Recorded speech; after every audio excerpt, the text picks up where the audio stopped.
Welcome to this week's edition of Trade the Trend, a weekly video discussing where the stock market is heading.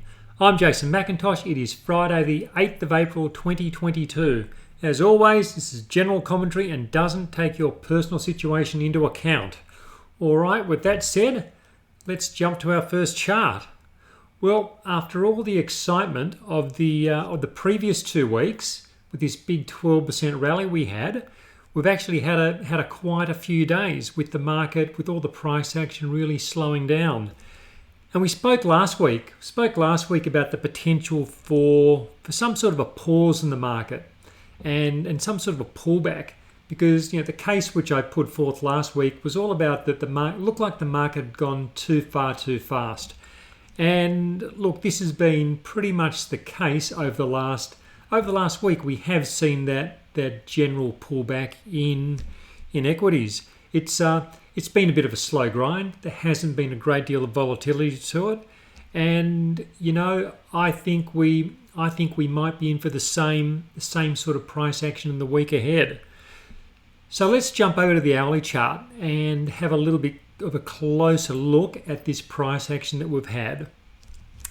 So what I'll do here, let's put on some Fibonacci retracement levels.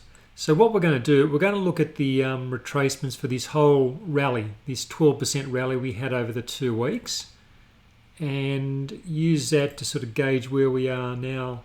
So let's do that. So look, it's always interesting when you look at these Fibonacci retracements, because it's uncanny how often they do tend to act as somewhat of a magnet for the market in sort of like pulling it back or pulling it up when it's a rebound from a correction.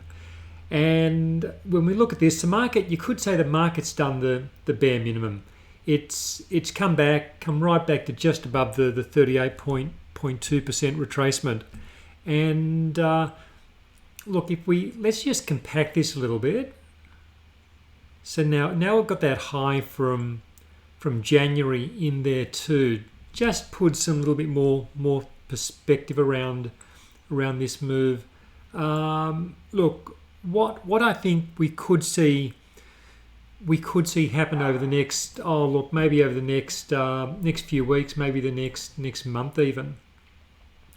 I think we might need to spend some more time within this range. It's always hard to work out the time frames, but you'd expect some sort of balance perhaps if that were to happen. That could be the first portion of the move, the first half of the move perhaps. And what we could see happen, if we do get a rebound off this support, maybe it's a case of we do get a rally back up towards those highs from a couple of weeks ago, and then from there maybe we do get another pullback. Maybe can come lower again, and then from there maybe we start for it to look to move higher. So we get more of this zigzag sort of correction. And I was talking last week about the possibility of a 5% pullback. So a 5% pullback of this rally here would take the market back to this 50% retracement level. So look, I think if we've got something like that, I think that 5% pullback is still on the table. It's look, when I do these drawings about what could happen, it's important to always remember they're just possibilities, they're not predictions, because I don't know whether the market's going to do this. The market could well from here continue upwards. I don't think that's going to be the case, although you always got to be open to the possibilities. I think it's more likely, and we'll get into this a little bit more as we go through today's video. I think it's more likely we're going to see more work within this sort of like broader range, and maybe it ends up looking like this. Maybe it doesn't. We'll have to wait and see. And so if we go, just want to jump to a four hourly chart, because it then just again gives us a little bit more. Zooming out is also good to sort of like get an idea of where things are. So yeah, it could end up being something like a broader sideways period before we start to see some sort of move to the top side again. But I do think that the upside in the S&P 500, at least over the next few months, I think the upside is probably limited. I don't know. I just don't think this market is going to be looking at breaking to a new all-time high for the next few months. And if it does, I think it's going to be, could be temporary, and I don't think it would get too far. So I'll explain why I think that in a sec. Let's just clean this chart up a bit, get rid of our drawings, and I'm going to jump back over to a daily chart. So I'll tell you why I think the upside could be limited for the over the next few months. So if we just measure from where we currently are up to the highs, so the S&P 500 is about 7%. It'd take a 7% rally for it to get up to its highs. So that's not too far. That's within shooting distance. That is well, considering rallied 12% in 2 weeks. You know, we could be, based on that, we could be at all-time highs within a week. I don't think that's going to happen though. Let me now go to the NASDAQ, the other part of this puzzle, because you get quite a different picture in terms of the depth of the NASDAQ's decline and the distance the NASDAQ is to its previous high. So let's just measure that from where we are now. It would require almost a 15% rally for the NASDAQ to get back to its all-time high. And I don't think that's going to happen in a hurry. I think this US market it's going to take more time and more work to consolidate this, finish this correction, and I think to consolidate this big rally we had from those COVID lows. And if the S&P 500 were to break to a new all-time high sometime in the next month or two, chances are the NASDAQ doesn't. And if the NASDAQ doesn't, then you get this case of divergence in the market where you get one market not confirming the other. And that's not, given how tech heavy the US markets are and the amount of tech within the S&P 500, I just don't think that the S&P 500 could sustain new highs without the NASDAQ coming to the party and joining in and making new highs as well. And I just don't see that happening at the moment. I think this market needs more time. I think it needs to do more work before we can really look at the prospect of a longer bull market re-establishing in the US. And I think another issue is the overall position of global equities. I want to come down and have a look at some of these international markets. So where are we? Let's look at the stocks 50 in Europe, because this is quite telling on its own. So what we've had in the last couple of weeks, just gonna find where we are. There's a resistance band through here, so you can see what I'm doing here. I'm using some highs from here. There's a bit of work being done through there. It's not perfect, it has dipped through, but that's okay. It picks up another low point there, low point. There's some more low points, a couple more low points, this whole period through here. So it's quite an active region of was support, which is now, of course, resistance because we've broken to the downside. We've had this strong rally back up, and I'm also, let's do this as well. This will be interesting. Let's just put our Fibonacci's on, and there we go. So we do the Fibonacci retracements of this fall, and it's come back to the 61.8, which coincides with this big resistance band, and now the market has started to roll over again. So to me, this is a structurally weak market, and it looks like this needs time to repair, and it also looks like it's going to test lower. I couldn't discount that this market will retest these lows at some point over the next month or two. It doesn't look strong. We're below the 50 and the 100-day moving averages, which means this is still a vulnerable market. And this is a large part of the global index, the European aspect to global equities. And if we go and we look at the DAX, the German market, we've got the same thing. We've got this resistance band above the market. Market's rolling over. We go to France, have a look at that. Same sort of picture. Then you look at the UK market. UK's looking a little bit better, but we've got this V shape. We've got this distinctive V shape here, which at best I would think that the UK market would probably stall around these this previous high, and would want to then pull back, and maybe it needs to do some work before it could potentially look at it rallying again. But for now, I'd say Europe in general looks structurally weak. So that's going to be a weight upon global equities. US market looks like it needs to do work. At best, that Nasdaq needs to do some more consolidation before we can look at new all-time highs in that. So look, I think the next few months is going to be more sideways movement. It's going to be back and forth. We could see the markets move a bit higher, but then I think that's also going to be tempered by some further falls. So at best, I think global equities are neutral, but probably with a little bit of a bearish tilt. Nothing. I don't think it's anything particularly dire, but neutral to slightly bearish would be my take on the US and European indexes at this point. And let's jump over to the ASX 200 and have a look at that. And look, by the way, if you're getting some value from these video, please hit that like button. Leave a short comment. Hey Jason, thanks for the video. Just something really brief and simple. It just tells YouTube that people are watching, people are engaging, they show more people, and then I keep making more videos. So please do those two things. Really helps me. Now, ASX 200, let's have a look at that. Because this is actually quite a different setup. It's really very interesting because the ASX 200 looks different to most of the global indices at the moment. And I'd actually say that this is looking like a structurally strong chart.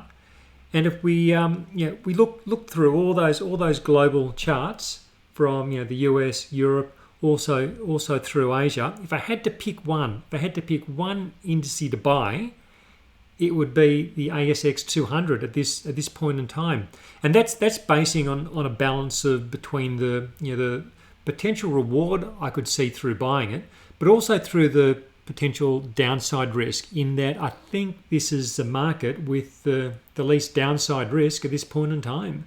It's interesting. It did lag through this period here, lagged particularly the US. And but now it's looking like it could be going into a period of outperformance. So let's have a closer look at this chart. So the key feature on this is this double top resistance, which we have in place at around. It comes in around 7,600ish, round about there. And my take on this is that the market looks like, well, look, you also look at our global backdrop, and I think the base case would be the market would at best need to consolidate a bit more below this big resistance band. But then, look, after we get some consolidation, I think this market is getting ready to punch above to a new all-time high. I think that's that is what this structure looks like it's going to do. It's quite often when you get the double top, you come back to get the retest, the market pauses, and then it punches through. It doesn't match with what we're seeing in global equities, but if we look at this chart on its own merits, that looks like the most likely scenario. And look, maybe it doesn't play out like that. Something else could well and truly happen. But even though it may seem unlikely against the global backdrop, it pays to keep an open mind to the possibilities, and I think this is a very, very real possibility for the local market. So then we think, look, what's driving the ASX 200? And the answer is resources and some of those value names like CBA and National Australia Bank. There are other players in there too, but they're two of the significant value-orientated plays which are helping hold the market and also take it higher. And on the resource side, it's those big miners like BHP, Rio Tinto, Fortescue, as well as a supporting cast of other resource plays, which is really bolstering this local market. So I'll show you what I mean. Let's start with a quick look at at BHP. So get the Australian listing of BHP. And so BHP is up near new all-time highs. And what's also interesting, I'm going to click this button here, which is adjust. So that's going to adjust for the dividends, because part of this fall here, well, a big part was due to the iron ore price collapsing, but BHP was also paying some very large dividends through there. So if we hit this adjust button, look what happens to the share price. BHP has really been on the tear for about almost four months now. Really strong upward trend there. Moving averages are positive. It's a strong looking chart. It's an uptrend with no sign at all of a top. The momentum's strongly in place. Same goes for Rio Tinto. When you come over and have a look at Rio, again we're looking at it with the adjustment for dividends. It's also at a new all-time high, which is very different to the tech-orientated stocks, which is heavily dominates the indices in the US. So this is one of those reasons for the local market outperforming. And let's have a quick look at CBA, Commonwealth Bank, and you see something similar in that the market held across this support region really well over the last look, this goes back to July, so last 8 or so months. Held that support really well during the latest market volatility, and it looks like whilst there could be some sort of consolidation through here, it looks like it's shaping up for a punch higher at some point in the not too distant future. And then we look at National Australia Bank, and you get this same pattern, same reoccurring pattern, in that we've got an uptrend, we've got a stock which is trading above its moving averages. This isn't an all-time high, but it is. I think it's getting quite close. It's again a strong stock which is helping bolster the Australian market. So all this said, I think it's still really important to be highly selective. Like, say, if you're buying Australian stocks, you're buying ASX listed stocks, I think it's important to be highly selective, because I've showcased some of the strong performers, some of the best looking charts. They also happen to be some of the largest stocks, but it's not all sunshine and rainbows in the ASX, because there's some pretty ugly looking charts as well. So give you an example of why it's really important to be selective here, particularly with this global backdrop. So if we look at a stock like Aristocrat Leisure, now Aristocrat's in the ASX 20, big stock, big local stock. Look at these moving averages, look where the share price is. So the 50 and 100 day moving averages have very much turned lower, and Aristocrat is trending down. This isn't a case of buy the dips. If you want to buy the dips, you buy the dips when the price is above the moving averages. Now it's below, it's a case of sell the rallies. It's like, get out of this stock because the risk reward is not favourable. It could bottom here, it could turn up, but the path of least resistance at the moment is to the downside, and there are plenty of other stocks like Aristocrat in the ASX. So it's not one-way traffic by any means. And this is one of the things I'm doing with my Motion Trader subscription service, is that I'm using the algorithms to filter out the stocks which are trading below their moving averages, and I'm only using it to identify stocks where the momentum is positive and the moving averages are up and the share price is above the moving averages. That's where the opportunities are. And I've been seeing some really interesting plays over the last couple of weeks. So while some of the buy the dip players are looking at stocks like Aristocrat, I'm focusing on stocks like BHP, like the banks, like Rio Tinto, where I've got the positive upward momentum. And it was really interesting. I looked at my personal portfolio, my personal Motion Trader portfolio through the week, and over the last 12 months, including dividends, my portfolio is up something like 28%. And then I compared that to an ASX 200 fund, including dividends, and it was up about 14%. So that's the advantage of having this filtering system where so let's say you buy an ASX 200 fund. You're getting BHP and you're also getting Aristocrat. if you've got a filtering system that can take out the the aristocrats but stick with the BHPs, that's where you can get your outperformance. So there's a real benefit to being able to have that separation where you can focus on what's working and avoid what's not.